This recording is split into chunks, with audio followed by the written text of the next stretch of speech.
नमस्कार. Doctor speak in आरोग्य संपदा ह्या कार्यक्रमात सगळ्यांचं मनपूर्वक स्वागत करते. मी डॉक्टर मृण्मयी भजक. मंडळी, आपण नेहमी म्हणतो की प्रतिबंध हा उपचारांपेक्षा नेहमीच श्रेष्ठ असतो. आपल्याला एखादा जो आजार असतो त्याच्यावर उपचार करण्याऐवजी जर तो आजार होऊच नये ह्यासाठी जर आपण प्रयत्न केले तर मला असं वाटतं की त्या व्यक्तीसाठी, त्या लहान मुलासाठी, त्या कुटुंबासाठी आणि संपूर्ण समाजासाठी आणि देशासाठी देखील ते नक्कीच हितावह आणि फायदेशीर ठरेल. जेव्हा आपण प्रतिबंधात्मक विचारांचा विचार करतो तेव्हा एक अतिशय महत्त्वाचा भाग त्यामध्ये येतो आणि तो म्हणजे लसीकरण. लसीकरणाविषयी आज आपण बोलणार आहोत की जे लसीकरण वेळापत्रक काय आहे ते तर आहेच, पण त्याशिवाय लसीकरण आणखी चांगल्या पद्धतीने अंमलात यावं यासाठी केंद्र शासनाने मिशन इंद्रधनुष्य हे एक मिशन सुरू केलं आहे. त्याविषयी आज आपण जाणून घेणार आहोत. आजचा आरोग्य संपदाचा विषय आपण जाणून घेऊया. मिशन इंद्रधनुष्य मोहीम 4.0 ही जी मोहीम आहे ही नक्की काय आहे, ही कुणासाठी आहे आणि कोण कोण ह्याचा फायदा घेऊ शकतो, लाभ घेऊ शकतो, या सगळ्याविषयी आज आपण चर्चा करणार आहोत. या महत्त्वाच्या विषयावर मार्गदर्शन करण्यासाठी आज आपल्याबरोबर आहेत डॉक्टर मंगला गोमारे. मॅडम नमस्कार. कार्यक्रमात आपलं मनपूर्वक स्वागत करते. बृहन्मुंबई महानगरपालिकेच्या कार्यकारी आरोग्य अधिकारी मॅडम आहेत आणि ह्या मोहिमेतील जे काही सगळे बारकावे आहेत ते सगळे आज आपल्याला मॅडम उलगडून दाखवणार आहेत. आणि आजचा जो विषय आहे तो विषय मिशन इंद्रधनुष्य 4.0 म्हणजेच लसीकरणाच्या संबंधी हा विषय आहे. आणि हे जे लसीकरण आहे हे लहान मुलांचं लसीकरण आहे. तर या विषयाला अनुसरूनच आपले नेमके प्रश्न आम्हाला अपेक्षित आहेत. कार्यक्रमाला आपण सुरुवात करणार आहोत, पण तत्पूर्वी पाहणार आहोत या संबंधीची एक छोटीशी ध्वनी चित्रफित पाहूया.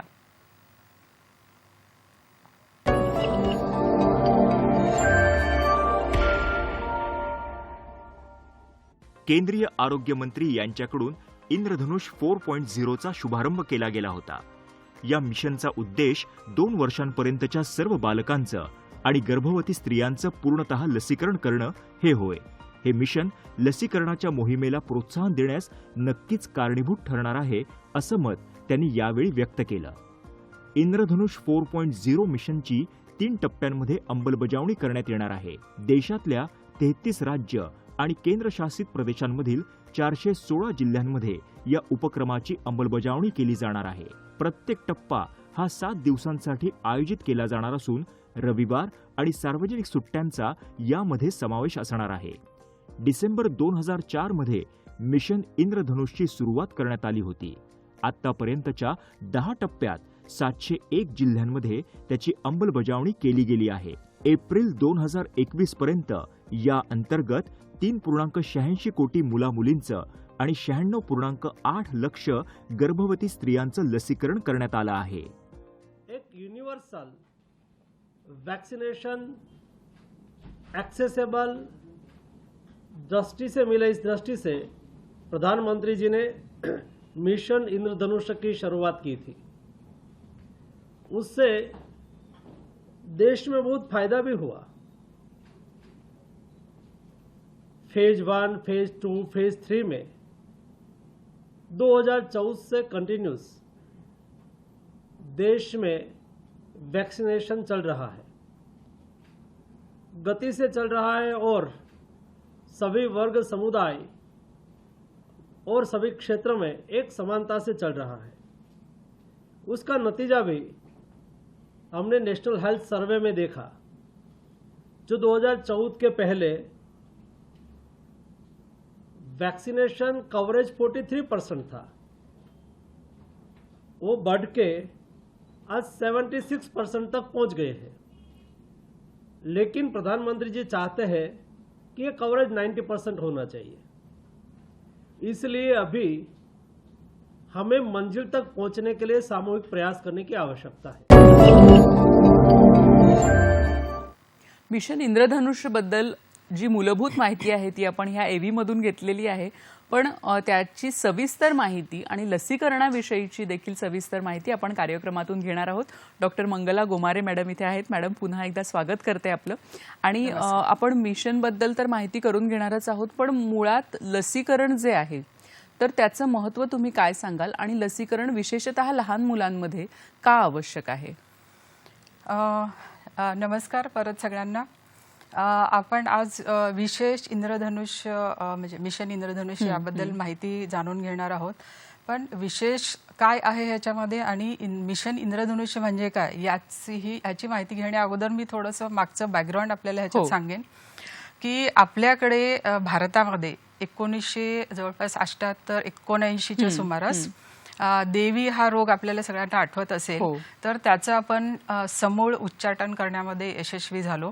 आणि हे केवळ आपल्याला शक्य झालं कारण त्याच्यावरती लस उपलब्ध होती आणि सार्वत्रिक लसीकरण केल्यामुळे आपल्याला देवी ह्या अशा भयानक रोगाचं उच्चाटन करता आलं. त्याच्यानंतर त्याचं यश बघताना आपल्याकडे असं लक्षात आलं की अरे आपल्याकडे असे काही आजार आहेत, बरेच आजार आहेत ज्याच्यावरती जर तुम्ही लसी उपलब्ध करून दिल्या तर त्याचं आपल्याला कंट्रोल करता येईल किंवा त्याचा पूर्णपणे प्रतिबंध करता येईल आणि कदाचित आपल्याला त्या रोगाचं पूर्णपणे नायनाट उच्चाटनही करता येईल.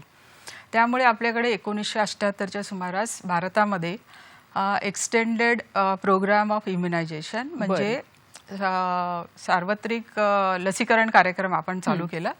विस्तारित लसीकरण कार्यक्रम म्हणतो विलका, तो चालू झाला आणि त्याच्यानंतर 1985 मध्ये हाच कार्यक्रम आणखीन पुढे घेतला गेला, ज्याच्यामध्ये असं उद्दिष्ट ठरवलं गेलं की 1989 ते 90 पर्यंत भारतामधल्या सगळ्या जिल्ह्यांमध्ये आपल्याला लसीकरण कार्यक्रम राबवायचा आहे आणि जास्तीत जास्त मुलांचं लसीकरण करायचं आहे. सुरुवातीला या कार्यक्रमामध्ये 5 ते 6 लसी होत्या, जसे की BCG आहे, पोलिओ आहे, डिप्थेरिया, पर्ट्युसिस, टिटॅनस, हे मूळ जे आजार होते त्याच्यावरच्या लसी आपल्याकडे उपलब्ध होत्या. आणि एवढं सगळं आपण भारतभर हा कार्यक्रम चालू केला तरी असं लक्षात आलं की एवढ्या अथक प्रयत्नानंतर सुद्धा आपल्याकडे जे फुली इम्युनायझेशनचं प्रमाण आहे जे 100% असायला हवं होतं ते 100% नव्हतं, पण ते जवळपास 60 ते 65% आपण त्याच्यामध्ये मजल मारली आणि आपण तेवढं आपण यशस्वी होऊ शकलो.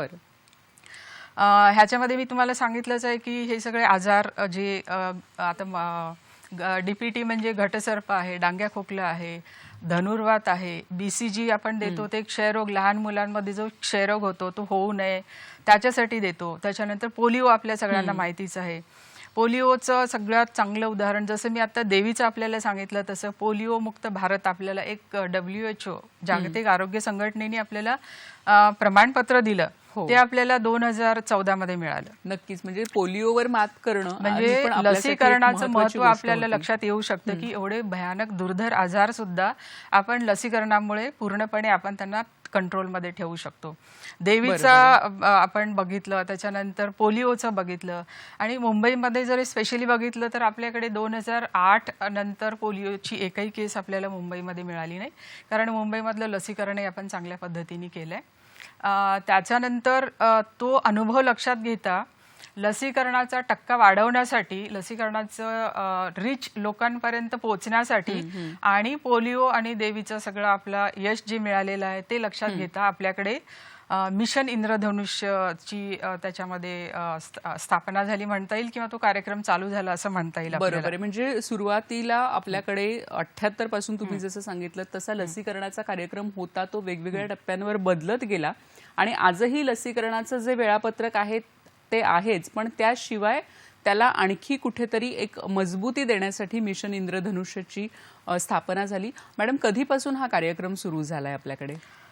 लसीकरणाबद्दल मी आपल्याला सांगितलं, नियमित लसीकरण कार्यक्रम हा आता आपल्याकडे चांगला रुजलेला आहे, खूप जुना झालेला आहे आणि त्याच्यामध्ये पर्सेंटेज, त्याच्यामधलं कव्हरेज वाढवण्यासाठी, जास्तीत जास्त मुलांपर्यंत पोहोचण्यासाठी मिशन इंद्रधनुष्य हा कार्यक्रमची संकल्पना पुढे आली.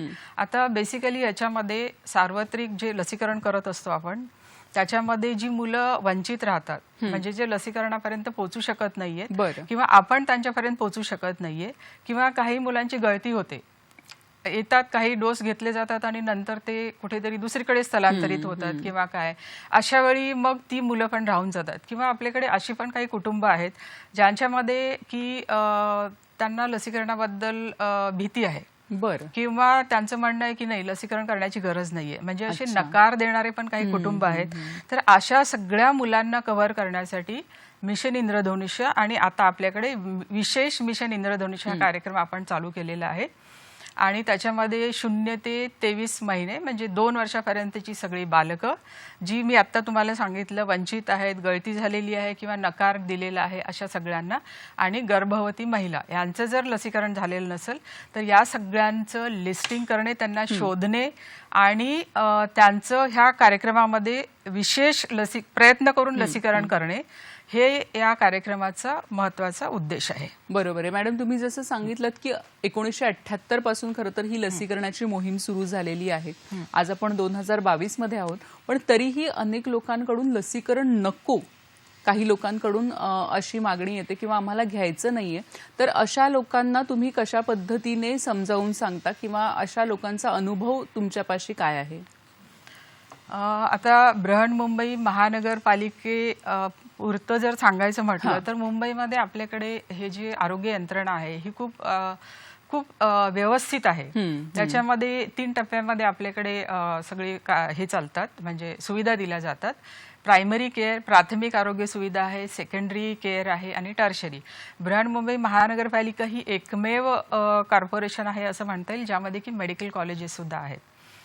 4 मेडिकल कॉलेजेस आहेत, तिथे आपल्याला वेगवेगळ्या सुविधा दिल्या जातात.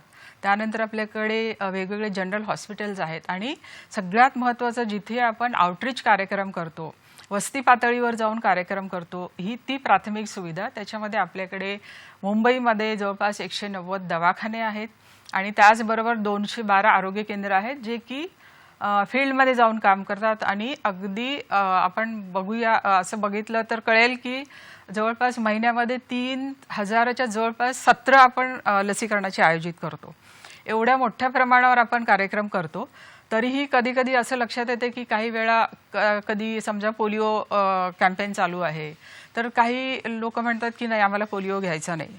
अशा वेळी त्यांना एकतर आम्हाला खूप समजावून सांगावं लागतं. आमच्याकडे ज्या आउटरीच ॲक्टिव्हिटी करण्यासाठी स्पेशली आमच्या कम्युनिटी हेल्थ व्हॉलेंटियर्स आहेत त्यांचा खूप त्या लोकांशी जवळीक आहे, म्हणजे त्या घरोघरी जात असतात, त्यांची ओळख आहे.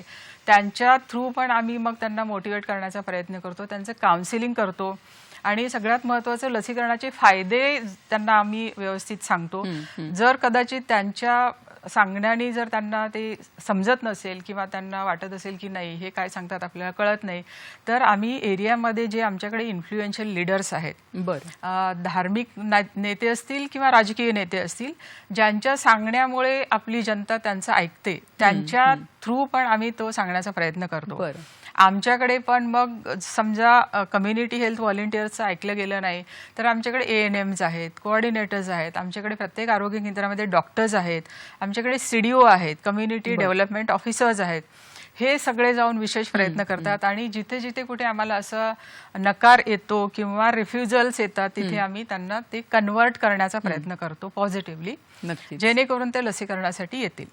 बरोबर आहे, म्हणजे जिथून अजूनही नकार येतो तिथे तो होकारामध्ये बदलण्याचं काम मॅडम आणि त्यांची टीम करत आहे. कारण लसीकरण ही अतिशय एक महत्त्वाची गोष्ट आहे लहान मुलांच्या भविष्यातील आरोग्याच्या दृष्टिकोनातून. लसीकरणाचं महत्त्व जाणून घेणार आहोत, वेळापत्रक जाणून घेणार आहोत आणि मिशन इंद्रधनुष्य 4.0 काय आहे याविषयी देखील बोलणार आहोत कार्यक्रमातून. आता थांबतो एका छोट्याशा विश्रांतीसाठी. पाहत रहा आरोग्य संपदा.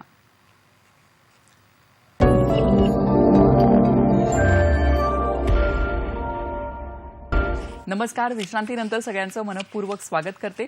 मिशन इंद्रधनुष्य 4.0 हे मिशन नक्की काय आहे, कशा पद्धतीने लसीकरण हे सर्वसामान्यांपर्यंत आणि वंचितांपर्यंत देखील पोहोचवलं जात आहे याविषयी आज आपण चर्चा करतोय आणि आपल्याला मार्गदर्शन करतायत बृहन्मुंबई महानगरपालिकेच्या कार्यकारी आरोग्य अधिकारी डॉक्टर मंगला गोमारे मॅडम.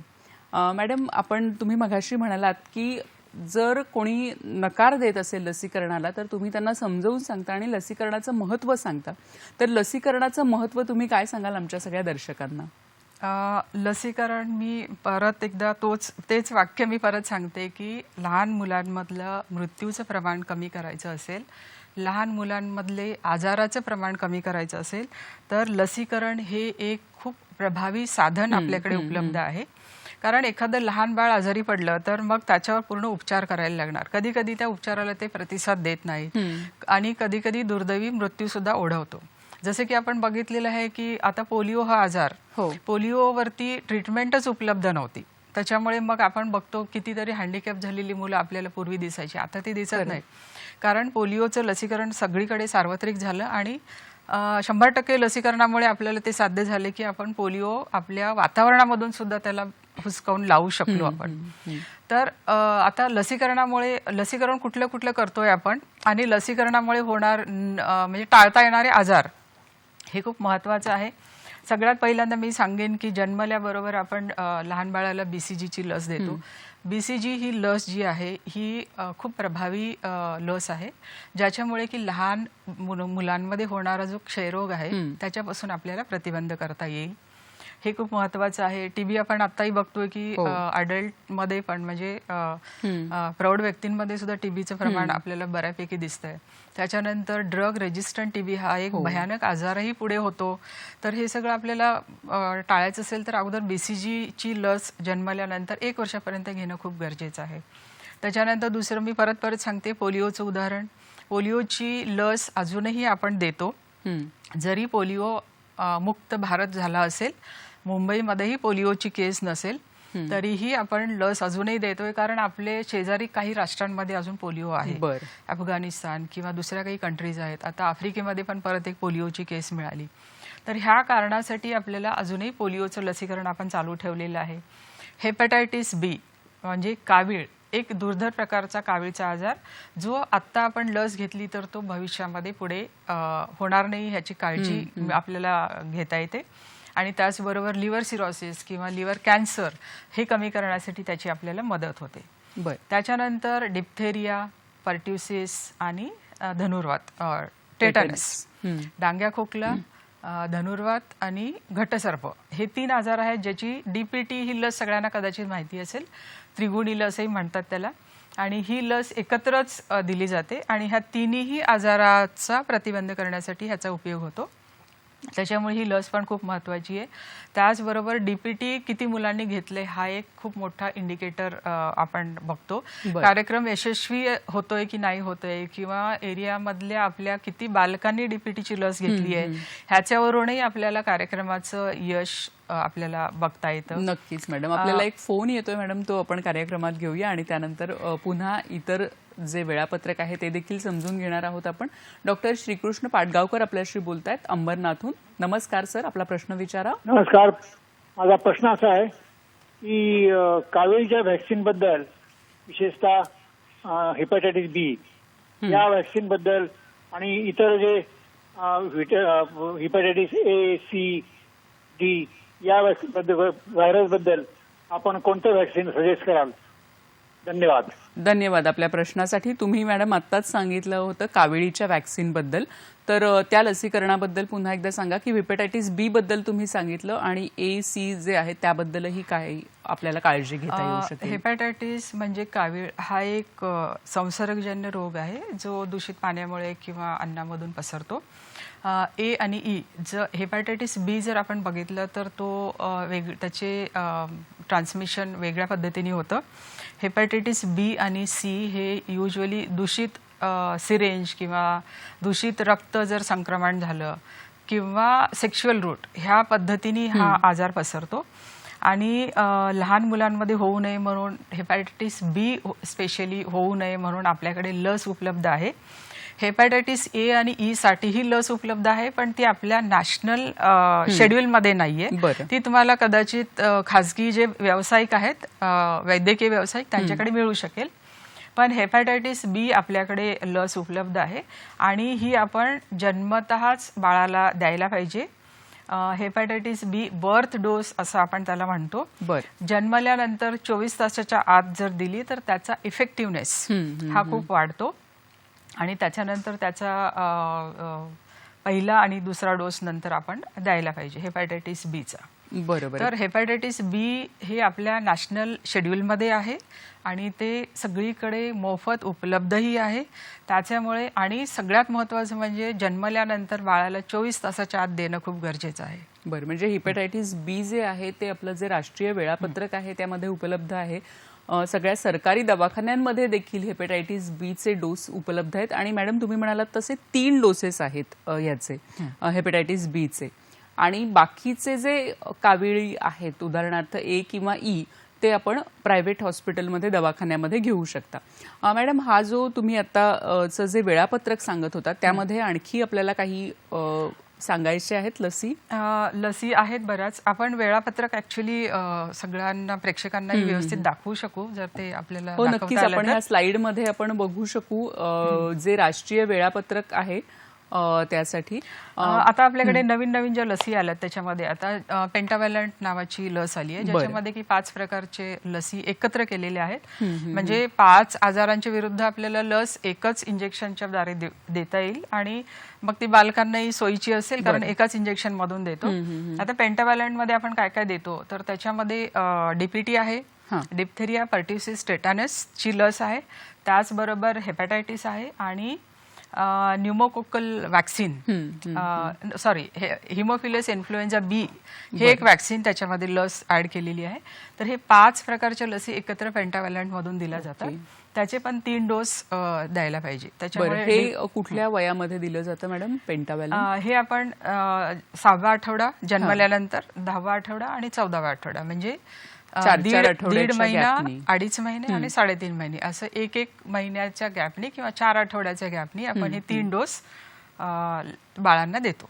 बरोबर आहे. आता ह्यामध्ये तुम्ही जसं सांगितलं की अनेक आजार जे आहेत त्याला आपण प्रतिबंध आहे तो घालू शकतो आणि या आजारांचं प्रमाण हे लहान मुलांमध्ये मला वाटतं की अतिशय तीव्र असं असतं. म्हणजे जर तो आजार झाला तर, आणि या लसीकरण मोहिमेतून आपण अनेक जे गंभीर स्वरूपाचे जे आजार आहेत त्यांना आपण आळा घालण्याचा प्रयत्न करतोय.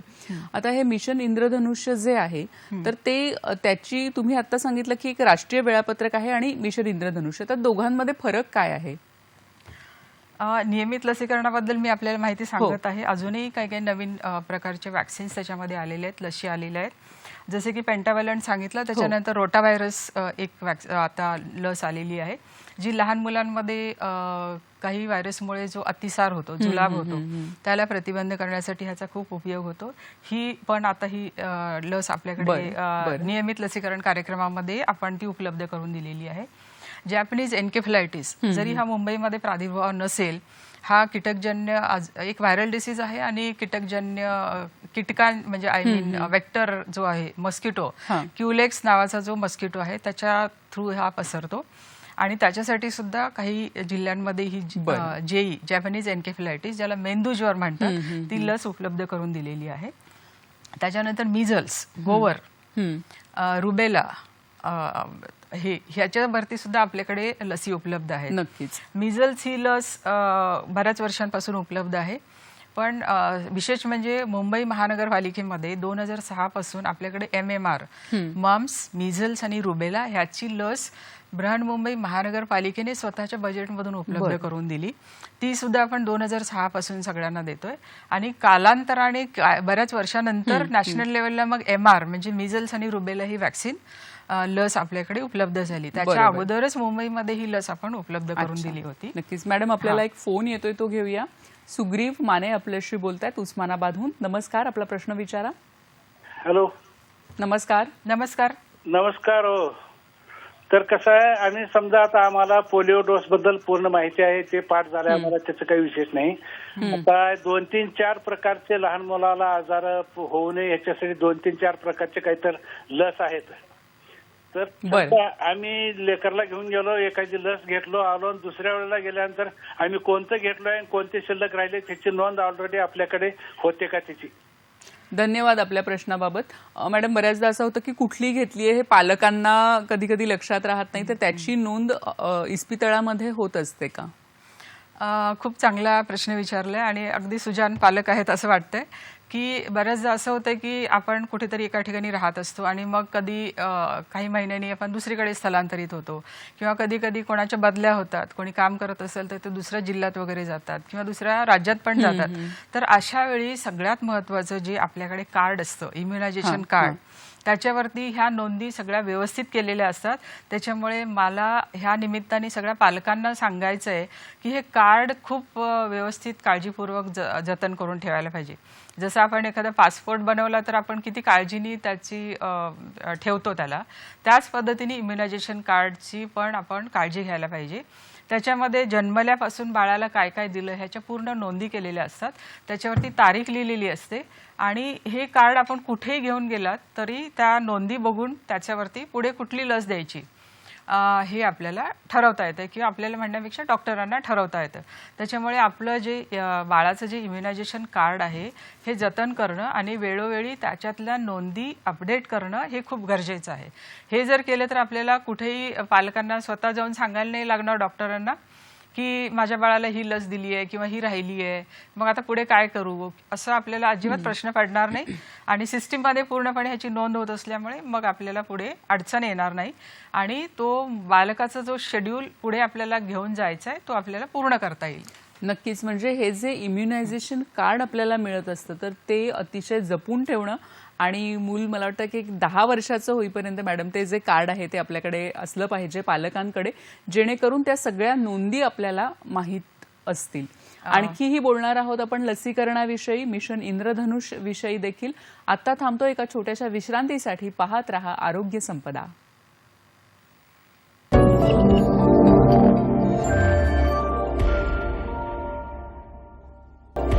नमस्कार. विश्रांतीनंतर सगळ्यांचं मनपूर्वक स्वागत करते. आज आपण लसीकरणाविषयी बोलतोय आणि लसीकरण जे आहे लहान मुलांचं त्याविषयी बोलतोय. मिशन इंद्रधनुष्य 4.0 हे नक्की काय आहे याविषयी आपण माहिती करून घेतोय डॉक्टर मंगला गोमारे यांच्याकडून. मॅडम, मिशन इंद्रधनुष्य 4.0 तर आपण मगाशी त्याच्याबद्दल जी माहिती आहे ती दिलीच आहे. आत्ता हे सध्या जे मिशन चालू आहे ते कुठल्या कुठल्या जिल्ह्यांमध्ये चालू आहे? हे जे विशेष मिशन इंद्रधनुष्य बद्दल आता आपण बोलत आहोत 4.0, म्हणजे ह्याच्यापूर्वी पण बरेच टप्पे झालेले आहेत त्याचे. मी आपल्याला सांगितलं त्याप्रमाणे डिसेंबर 2014 पासून ही विशेष मोहीम चालू झाली. तेव्हा त्याला फक्त मिशन इंद्रधनुष्य असं म्हटलं जायचं. आणि मिशन इंद्रधनुष्य चालू केल्यानंतर पहिल्या 2 टप्पे जेव्हा झाले तेव्हा असं लक्षात आलं की इम्युनायझेशन कव्हरेज जे आहे ते आपलं जवळपास 6 ते 7% वाढलंय. त्याच्यानंतर आपण 2019 मध्ये आपल्याकडे कव्हरेज इव्हॅल्युएशन सर्वे जो आपण इम्युनायझेशनचं पर्सेंटेज बघण्यासाठी करतो ते केल्यानंतर असं लक्षात आलं की याच्यामुळे जवळपास 17 ते 18% ह्याच्यामध्ये वाढ झालेली आहे. म्हणजे हा कार्यक्रम आपला खरंच यशस्वी होत आहे आणि ह्या कार्यक्रमामुळे आपल्याला लसीकरणाचा टक्का वाढवण्यासाठी मदत होते हे लक्षात येतं. आता हे विशेष मिशन इंद्रधनुष्य जे आहे ते आपण कुठे कुठे राबवतो.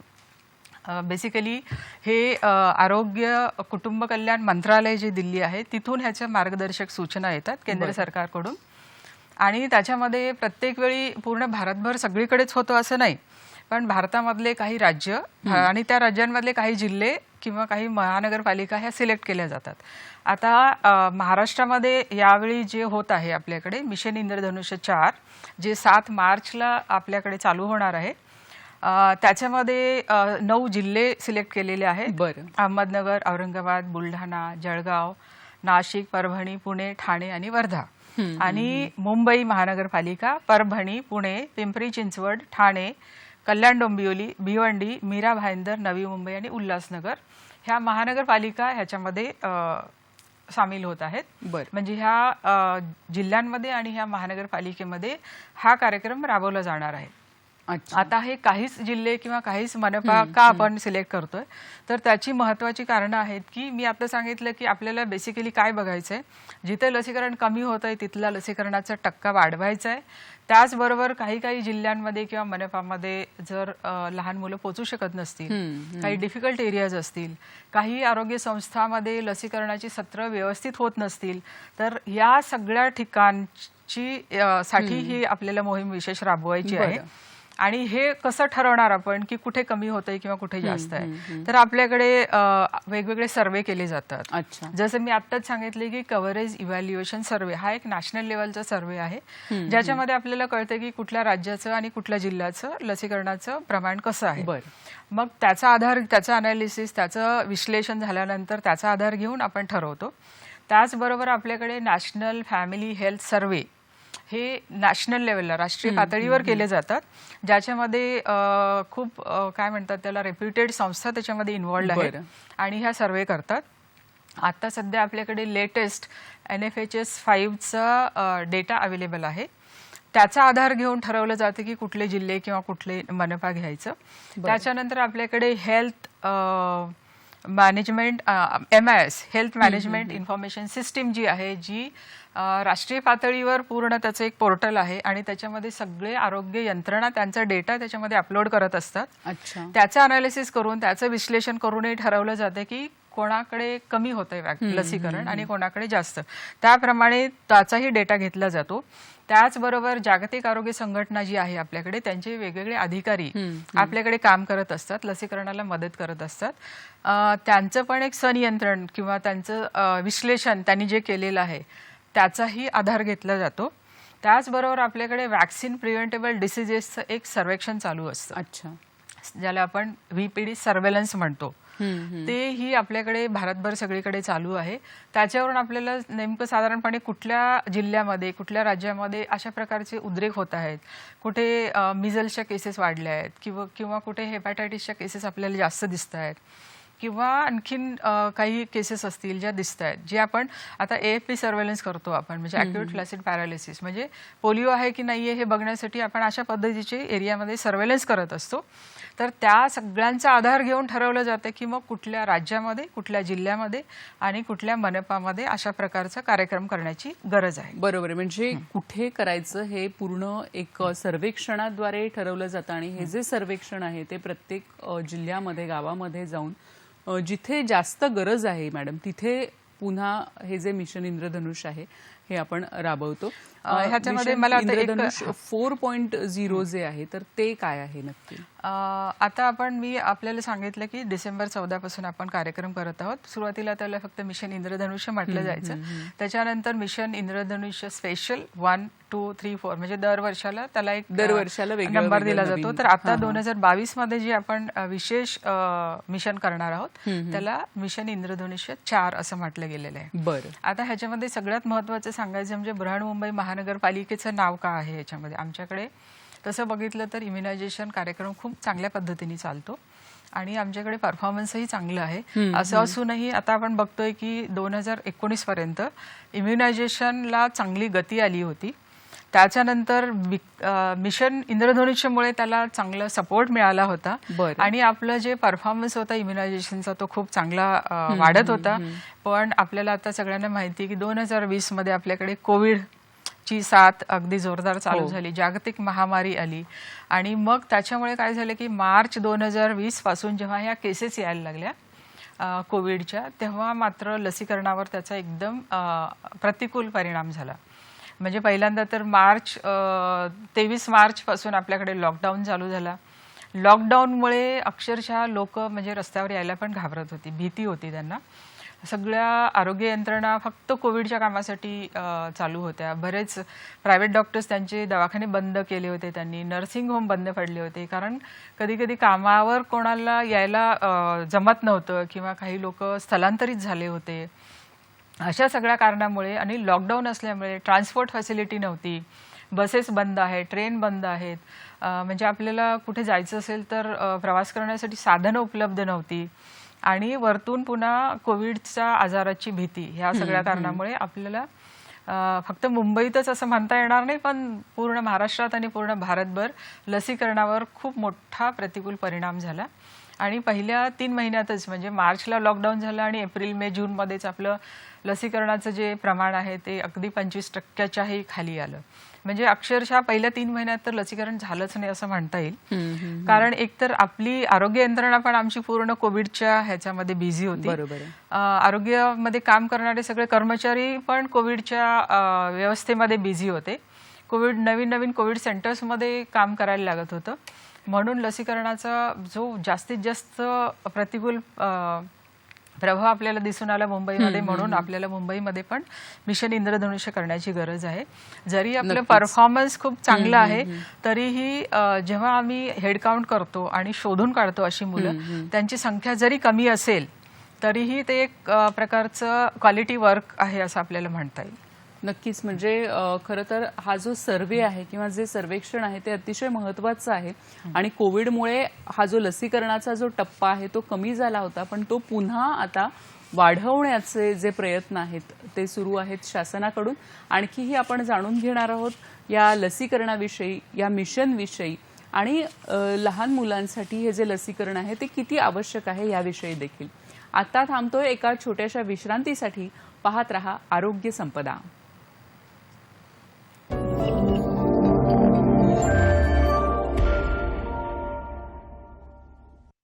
नमस्कार. विश्रांतीनंतर सगळ्यांचं मनपूर्वक स्वागत करते. आरोग्य संपदा ह्या कार्यक्रमात आज आपण चर्चा करतोय लसीकरणाविषयी. लसीकरणाबरोबरच मिशन इंद्रधनुष्य 4 हे नक्की काय आहे याविषयी आपण माहिती करून घेतोय आणि आपल्याला मार्गदर्शन करतायत doctor Mangala Gomare madam. Madam, आपण इंद्रधनुष्य 4 बद्दल सांगितलं, तर त्याचा जो कृती आराखडा आहे तर तो कशा पद्धतीने आहे? मिशन इंद्रधनुष्यचा कृती आराखडा सांगण्या अगोदर मी नियमित लसीकरण मुंबईमध्ये कसं चालतं थोडंसं एक थोडक्यात सांगते. हो, नक्की. बृहन्मुंबई महानगरपालिकेत जसं मी आपल्याला सांगितलं की प्राथमिक स्तरावर आपल्याकडे 212 आरोग्य केंद्र आहेत आणि जवळपास 190 दवाखाने आहेत, 28 आपल्याकडे प्रसूतिगृह आहेत. त्याच्याशिवाय आपल्याकडे वेगवेगळे रुग्णालय आहेत आणि मेजर हॉस्पिटल्स पण आहेत. तर या सर्व ठिकाणी आपल्याकडे लसीकरण मोफत उपलब्ध आहे. हे सगळ्यात महत्त्वाचं आहे. प्रत्येक आरोग्य संस्थेमध्ये हॉस्पिटल, डिस्पेन्सरी, मॅटर्निटी होम या सगळ्या ठिकाणी आठवड्यामध्ये दर गुरुवारी आपल्याकडे लसीकरण होतं. त्याच्यामुळे गुरुवार हा दिवस सगळीकडे गुरुवार हा दिवस ठरलेला आहे. त्याच्यामुळे आपण जर आरोग्य संस्थेमध्ये गुरुवारी गेलात तर आपल्याला तिकडे लसीकरण उपलब्ध असेल.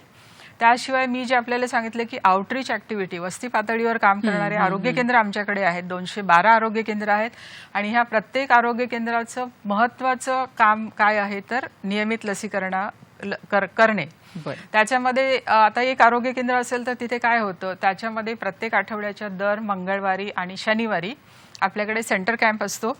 म्हणजे तुम्ही कधीही कुठल्याही आरोग्य केंद्रामध्ये जर मंगळवारी आणि शनिवारी गेलात तर तुम्हाला तिथे लसीकरण चालू असलेलं दिसेल आणि मग तुम्हाला ऐनवेळी गेलात तरी तुम्हाला लसीकरण करून घेता येईल. पण गुरुवार हा दिवस आहे आणि गुरुवार हा दिवस दवाखाने आणि हॉस्पिटलसाठी आहे आणि मंगळवार आणि शनिवार हा दिवस आरोग्य केंद्रांसाठी. बरं. त्याच्यामुळे हे जर आपण लक्षात घेतलं तर आपल्याला कधीही ऐनवेळी जरी आपण गेला तर तिथे आपल्याला लसीकरण करून घेता येईल. त्याचबरोबर म्हणजे 1 महिन्यातून 8 दिवस किमान सेंटरला त्यांचा कॅम्प होत असतो लसीकरणाचा. त्याचबरोबर किमान 8 सत्र अशी ते एरियामध्ये करत असतात. आम्ही फक्त नागरिकांना किंवा लाभार्थ्यांना केंद्रामध्ये या असं म्हणत नाही, तर आपण वस्ती पातळीवर जाऊन सुद्धा कम्युनिटीमध्ये जाऊनही आपण लसीकरण करतो. त्याच्यामध्ये प्रत्येक महिन्याला किमान 8 लसीकरणाची सत्र आयोजित केली जातात. तर हे झालं रुटीन इम्युनायझेशन, म्हणजे जे नियमित आपल्याकडे मुंबईमध्ये कसं चाललंय. आता आपल्याला एकतर मी सांगितलं की कोविडच्या बॅकग्राऊंडवर आणि मुंबईमध्ये स्पेशली जर बघितलं तर मायग्रंट पॉप्युलेशन बऱ्यापैकी आहे, फ्लोटिंग पॉप्युलेशनही बऱ्यापैकी आहे. त्याचबरोबर बरेच कुटुंब 11 महिन्याच्या लिव्ह अँड लायसन्सवर राहतात आणि मग ते त्यांचा ॲड्रेस कधी कधी बदलतो, ते दुसरीकडे जातात. किंवा तुम्ही मुंबईमध्ये हेही बघितलं असेल की आपल्याकडे फ्लायओव्हर्स खूप आहेत. फ्लायओव्हर्सच्या खाली पण बरीच कुटुंब अशी आलेली असतात आणि ती स्थलांतरित झालेली कुटुंब राहतात. फुटपाथवर सुद्धा आपल्याकडे कितीतरी ठिकाणी अशी कुटुंब राहतात ज्यांच्याकडे छोटी छोटी बाळं असतात, मुलं असतात आणि त्यांना कळत नाही की आपण कुठे जायचं लसीकरणासाठी. त्याचबरोबर मुंबईमध्ये सगळ्यात महत्त्वाचं जर आपण बघितलं तर कन्स्ट्रक्शन साइट्स. आपण कधीही बघितलं तर मुंबईमध्ये 2,000 ते 2,500 ठिकाणी हे बांधकामाचं काम चालू असतं, नवीन कन्स्ट्रक्शन चालू असतात आणि त्या ठिकाणी बरेच मजूर कामाला असतात आणि त्यांच्या फॅमिलीज पण असतात आणि त्यांची लहान बालकं, मुलं पण असतात. तर ह्या सगळ्यांसाठी युजली जे एक कायम ॲड्रेस असतो त्यांना माहिती असते की आपल्याला जवळच्या ह्या आरोग्य केंद्रात जायचे आणि लसीकरण करायचंय. पण ही जी मंडळी आहे, जी फ्लोटिंग पॉप्युलेशन म्हणतो आपण, तर ह्यांच्यासाठी मग आम्हाला ही विशेष जी मोहीम आहे त्याचा खूप फायदा होणार आहे. आम्ही दरवेळी मग अशा सगळ्या मुलांची यादी तयार करतो. आता ह्याचा कृती आराखडा करण्यासाठी मग आमचे जे आरोग्य केंद्रामधले सगळा कर्मचारी वर्ग आहे, आमच्या कम्युनिटी हेल्थ व्हॉलेंटियर्स आहेत, त्याचबरोबर आशा वर्कर्स आहेत आणि आरोग्य केंद्रात काम करणारे सर्व कर्मचारी आहेत, ANM आहेत, कोऑर्डिनेटर्स आहेत आणि डॉक्टर्स आहेत. ह्या सगळ्यांच्या मदतीने आपण एक कृती आराखडा तयार करतो. त्याच्यामध्ये त्यांना आता आपला पोलिओचा कार्यक्रम चालू आहे. मागचा रविवार जर बघितला तर तो आपला पोलिओ संडे होता आणि पोलिओचा संडे झाल्यानंतर पुढचे 8 दिवस आम्ही घरोघरी जाऊन पण पोलिओ पाजण्याचं काम करतो. तर तेव्हा सुद्धा आम्ही त्याचाही फायदा घेऊन आम्ही तो पूर्ण घरोघरी गेल्यानंतर तिथे जर एखादं बालक असं मिळालं आपल्याला की ज्याचं लसीकरण अपूर्ण झालेलं आहे किंवा तो लसीकरणाला आलेलाच नाहीये किंवा काही कारणामुळे त्याची गळती झालेली आहे किंवा तो नवीन ठिकाणावरून कुठून तरी आलेला आहे, तर अशा सगळ्या बालकांची यादी जी मी आपल्याला सांगितली की 0 ते 2 वर्ष वयोगटातली, त्यांची पूर्ण यादी तयार केली जाते, त्यांची लिस्ट बनवली जाते. त्याचबरोबर गर्भवती महिला ज्यांचं लसीकरण ड्यू आहे, म्हणजे त्यांना घ्यायचंय पण ते अजून घेतलेलं नाहीये, अशा सगळ्यांची यादी तयार करण्याचं खूप मोठं काम आपल्याकडे केलं जातं. बरोबर. तुम्ही मॅडम सांगितलं की जी वंचित मुलं आहेत, म्हणजे जे रेग्युलर जे आपलं वेळापत्रक आहे तिथे जात नाहीत, तर स्थलांतरित आहेत किंवा जे बांधकाम मजूर आहेत त्यांची मुलं आहेत, तर ह्यांच्यासाठीच फक्त हे मिशन इंद्रधनुष्य मुख्यत्वे करून आहे? नाही, यांच्यासाठी आहेच, म्हणजे यांच्यासाठी तर ह्याचा फायदा होणार आहे. पण कुठलंही बालक जे वंचित आहे किंवा ज्याला आपण लेफ्ट आउट, ड्रॉप आउट आणि रिफ्युजल्स, लोडर्स म्हणतो, म्हणजे कोणाचं तरी काही कारणामुळे ज्या वेळेला घ्यायला पाहिजे वॅक्सिन तेव्हा घेतलं गेलं नाहीये किंवा काही कारणामुळे तो केंद्रामध्ये पोहोचू शकला नाहीये किंवा आम्ही त्यांच्यापर्यंत पोहोचू शकलो नाहीये किंवा काही काही ठिकाणी रिफ्युजल्स आहेत, तर अशा सगळ्यांची यादी तयार केली जाते. बरोबर. म्हणजे कोणत्याही कारणामुळे जर लसीकरण झालं नसेल तर ते मिशन इंद्रधनुष्य मध्ये एनरोल होऊ शकतात. एनरोल करतो आम्ही, करून घेतो त्यांना आणि मग त्यांना कशा पद्धतीने मग ती सत्र आयोजित करून त्यांना शक्यतो सत्र आयोजित करताना आम्ही त्या ज्या ठिकाणीची मुलं आम्हाला मिळालेली आहेत त्या जवळच्या ठिकाणी सत्र आयोजित करण्याचा प्रयत्न करतो आणि त्यांना त्यांच्या कन्व्हिनियन्स प्रमाणेही करण्याचा प्रयत्न करतो. अगदीच सकाळीच करायला पाहिजे असं नाही, तर कदाचित दुपारी उपलब्ध असतील ती बालकं, तर तसंही आम्ही थोडं टाइम चेंज करून करण्याचा प्रयत्न करतो. हे सगळं करत असताना पहिला आपला टप्पा चालू होणार आहे 7 मार्चला, त्याच्यानंतर एप्रिलमध्ये 4 एप्रिलला दुसरा टप्पा चालू होणार आहे आणि तिसरा आहे तो 9 मे 2022ला. अच्छा, म्हणजे हे जे टप्पे तुम्ही सांगितले तर ह्या टप्प्यांमध्ये नक्की काय काय होणार आहे? म्हणजे त्या दिवशी आपल्याकडे कॅम्प्स लागणार आहेत किंवा तुम्ही तिथे पोहोचणार आहात त्या मुलांपर्यंत? हा, मुलांपर्यंत पोहोचणं हे तर आमचं मेन काय म्हणतात त्याला ध्येय आहे, उद्दिष्ट आहे. लाभार्थ्यांपर्यंत पोहोचून त्यांना जास्तीत जास्त लसीकरण कसं करता येईल ते तर आमचं ध्येयच आहे. पण महत्त्वाचं म्हणजे आता समजा आम्ही पूर्ण हेड काउंट केलेलं आहे. आमच्याकडे आता समजा एक 10 ते 20 हजार मुलांची यादी आमच्याकडे तयार आहे आणि त्याच्यामध्ये एक बालक आम्हाला 8 महिन्याचं बालक असं मिळालं की त्यांनी एकही डोस घेतलेला नाहीये, तर आम्ही त्याचा आता 7 मार्चला त्याला पहिला डोस देऊ. अच्छा, त्याच्यानंतर आम्ही त्याला एप्रिलची पुढची तारीख देऊ जेव्हा त्याला दुसरा डोस दिला जाईल आणि मग 9 मेला जेव्हा तो आठवडा आम्ही करणार आहोत तेव्हा आम्ही तिसरा डोससाठी त्याला तारीख देऊ आणि अशा पद्धतीने ॲटलिस्ट 3 डोस दिल्यानंतर त्याचं ते लसीकरण पूर्णत्वाकडे नेण्यासाठी प्रयत्न केला जाईल. नक्कीच. तुम्ही जसं सांगितलं की काही मुलांमध्ये समजा 8 महिन्याचं किंवा 8-9 महिन्याचं मूल आहे आणि त्याने एकही लसीकरण आतापर्यंत घेतलेलं नाहीये, तर जे वेळापत्रकाप्रमाणे जन्मतः द्यायचे आहेत किंवा अगदी लहान तान्ह्या बाळांना द्यायचे जे डोस आहेत तर तेही नंतर दिले जाऊ शकतात का? नाही, काही काही लसींचं असं आहे ना की आता जन्मतः दिला जाणारा BCG आहे, हो, तर BCG हे आपण 1 वर्षापर्यंत देऊ शकतो. बरं. त्याच्यामुळे समजा त्यांनी 4 महिने घेतलेलं नसेल, 6 महिने घेतलेलं नसेल, तरीही आपल्याला चान्स आहे, संधी आहे की त्याचं लसीकरण आपण पूर्ण करू शकतो. 0 पोलिओ जो बर्थ जन्मल्यानंतर दिला जातो तो आहे आपण तो 15 दिवसापर्यंत देऊ शकतो जन्मल्यानंतर. त्याच्यामुळे 15 दिवसापर्यंत जरी ते बाळ मिळालं तर त्याला आपल्याला 0 पोलिओ देता येईल.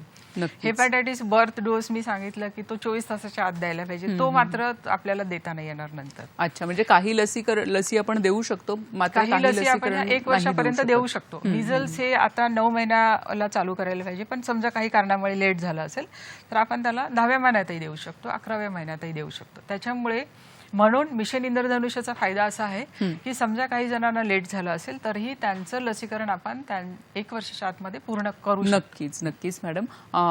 आपण आज वेगवेगळ्या खरं तर विषयांवर वेगवेगळ्या ज्या लसी आहेत त्यांच्याबद्दल आम्हाला सविस्तर माहिती दिलेलीच आहे. आमच्या सगळ्या दर्शकांना तुम्ही काय आवाहन कराल जाता जाता की मिशन इंद्रधनुष्यबद्दल आणि एकूणच लसीकरणाबद्दल देखील? लसीकरण मी परत म्हणजे मला सांगावंच वाटतं की लसीकरण हे इतकं चांगलं साधन आपल्याकडे उपलब्ध आहे ज्याच्यामुळे की आपल्या भावी पिढीचं आयुष्य आपण सुंदर करू शकतो, त्यांचं आरोग्य आपण चांगलं ठेवू शकतो, त्यांना आजारी पडण्यापासून वाचवू शकतो आणि त्यांचं म्हणजे पर्यायाने त्यांचं मृत्यूचं प्रमाणही कमी होऊ शकतं.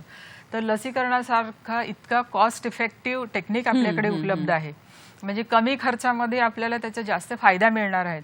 असं असताना आपण लसीकरण सगळ्यांनी वेळेत करून घ्यावं हेच मी आवाहन सगळ्यांना करेन. आणि लसीकरणाचं दुष्परिणाम फार कमी आहेत, दुष्परिणाम नाही आहेत असं म्हटलं तरी चालेल. पण समजा काही छोटं मोठं प्रतिकूल घटना लसीकरणानंतर घडली असेल तरीही त्याच्यावर उपाय आहे. म्हणजे काय होऊ शकतं, कधी कधी बाळ रडतं किंवा त्याला इंजेक्शन दिलेल्या जागेवर थोडं सूज येते, ताप येते वगैरे वगैरे, तर त्याच्यासाठी पण आपण पूर्ण जय्यत तयारी केलेली असते. म्हणून आपण लसीकरण अगदी वेळेत ठरल्याप्रमाणे, शेड्यूल ठरवल्याप्रमाणे घ्यावं, जेणेकरून आपल्या मधल्या मुलांचं आजाराचं प्रमाण आणि मृत्यूचं प्रमाण नक्कीच आपण कमी करू शकू. नक्कीच. म्हणजे खरं तर आपल्यासारख्या विकसनशील देशामध्ये बालमृत्यूचं प्रमाण हा एक मोठं आव्हान आपल्या पुढे आहे, जे लसीकरणामुळे आपण कमी करू शकतो. आणि एखादा जेव्हा गंभीर आजार असतो, पोलिओसारखा आजार आहे किंवा एखादा मेंदूचा देखील, मेंदूज्वरासारखा जे आजार आहेत की जे प्राणघातक आपल्याला ठरू शकतात किंवा ते आयुष्यभर आपल्याला वागवावे लागतात किंवा आयुष्यभर त्याचा त्रास होऊ शकतो, असे अनेक आजार आहेत की जे लसीकरणामुळे आपण टाळू शकतो. तर लसीकरणाचा लाभ सगळ्यांनीच घ्यावा असं या निमित्ताने पुन्हा एकदा मी आवाहन करते. आणि मिशन इंद्रधनुष्य जे आहे, जे 7 मार्चपासून आता सुरू होतंय, त्या मिशन इंद्रधनुष्यलाही शुभेच्छा देते. मॅडम, तुम्हालाही या आपल्या महत्त्वपूर्ण कामासाठी मनापासून शुभेच्छा देते. आणि आपण इथे आलात आणि खूप व्यवस्थित मार्गदर्शन आमच्या सगळ्या दर्शकांना केलं, त्याबद्दल आमच्या संपूर्ण टीमतर्फे आपले मनापासून आभार मानते. धन्यवाद. दर्शक, धन्यवाद. आपण पुन्हा भेटूया नवीन कार्यक्रमात, नवीन विषयासह. नमस्कार.